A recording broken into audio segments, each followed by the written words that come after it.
Hello, let's talk about that ridiculous Nintendo Switch advert that aired more than a year ago now. You know the one. It starts off with this fella on his sofa having a lovely time playing Zelda when his massive dog starts having a go at him, like surprisingly massive dog, look at it. He unlocks his Switch, heads off to the park and cares not for the sunrise happening right in front of him because he's having such a good time in Hyrule. Switch, we're now in an airport, playing on the go, then Skyrim on a plane, then in a taxi, then back home. Switch, it's Mario Kart in the back of a camper van. Switch, NBA in a basketball court. Switch, Odyssey in a trendy flat, but no, wait a minute, that's not quite trendy enough, is it? Because I think we'll be taking this over to a roof party, because that's the kind of life you too can have if you purchase a Nintendo Switch for around 300 quid. I've never been to a roof party in my life. If you have a roof and or a party, please do let me know in the comments. I'd love to come, thank you very much. Anyway, I remember watching that reveal and thinking, the Switch looks really fun. Like, I'm way more into that than I ever was about the Wii U, but yeah, the people in that advert and the whole theme of it, it just seems a little silly to me, a little too millennial even. And I work in the games media, like I understand I'm a millennial asshole, but yeah, like I think when I get a Switch, it'll be going straight in its dock and there it will stay as an honest to God home console. Yeah, I was really quite wrong about that. You see, the vast majority of the time I spent with the Switch this year has been out of the house. Lunch breaks at work, at a pub with some mates, quiet Sunday mornings in some overpriced Brighton coffee shop, travelling. Oh my God, the Switch has done so much for train journeys. This console, in my eyes, perfectly suits those 30-minute gaps in your day. It boots up really quickly, gets you right back into the last game you were playing, and adapts really nicely to whatever situation you may find yourself in. So that could be docked or undocked, handheld, or if you've got a bit more space, you might use this crappy stand on the back, single player, multiplayer. There's just very little faffing around when using the Switch. And for me, in 2017, the best game to accompany that sort of fluidity has been Super Mario Odyssey.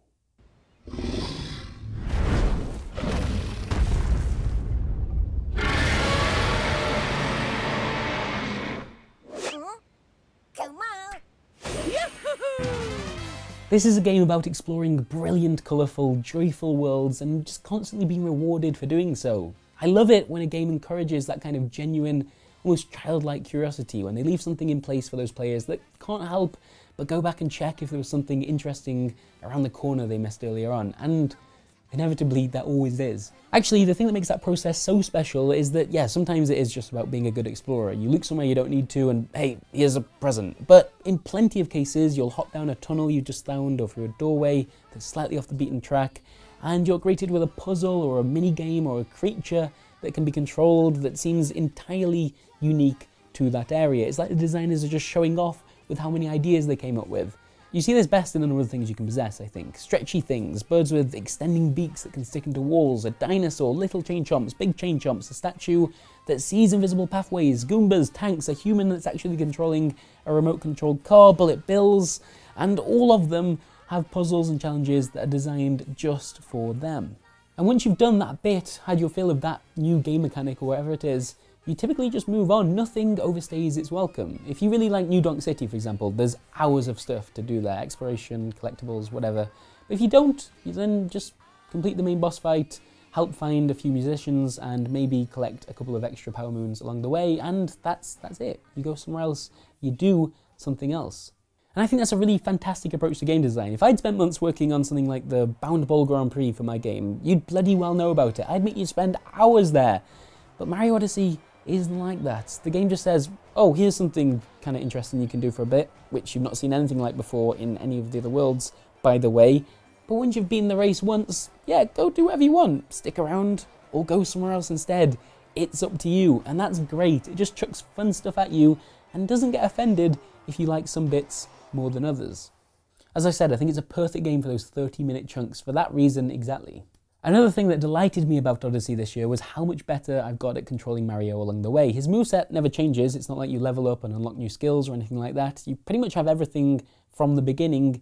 You just change the way that you think about his movements. Now, if you played a lot of Mario 64, you'll probably start with a big advantage here, I'm sure, but even then there's a cap throw that changes things. In fact, one of the moves I've taken the most pride in mastering is having Mario jump, chuck his cap forwards, keep it spinning, and then dive into the cap to bounce forwards and travel a greater distance. And if you really want to show off, you can throw your cap again at the very end of that for an extra little nudge. It makes traversing places like New Donk City, with its tall skyscrapers and big drops, entirely different. You get to show off loads.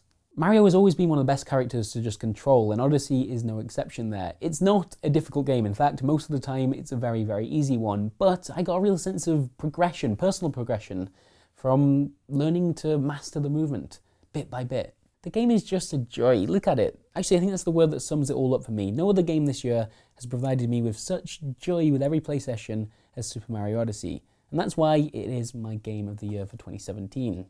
And I keep going back to it as well, more than anything else I've played this year, I think, because although I completed the game some time ago, I am still 100% totally invested in acquiring more Power Moons.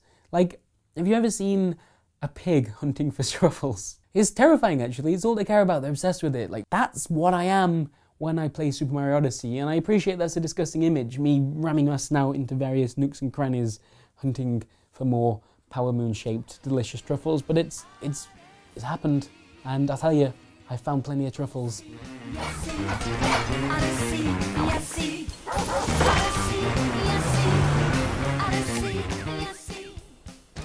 Thank you very much for watching this video and for listening to my pick for Game of the Year of 2017. It's not Zelda, and that's okay. Yeah, on top of that, also, thank you so much for all the lovely feedback and comments you've given to the videos that have gone up over the Christmas period. It took quite a bit of work to get them all ready in time for that break, and it's been ace to see you enjoy them so much. So yeah, thank you for that. And actually there's something kind of similar on that note coming up tomorrow, which is a look back at the year of 2017 for the Eurogamer video team, looking at some of our best bits and also talking about you guys, the community that's built up around them. So if that's your jam, we will see you tomorrow. Group video, everyone's on the sofa. It's lovely. All right, see you then. Goodbye.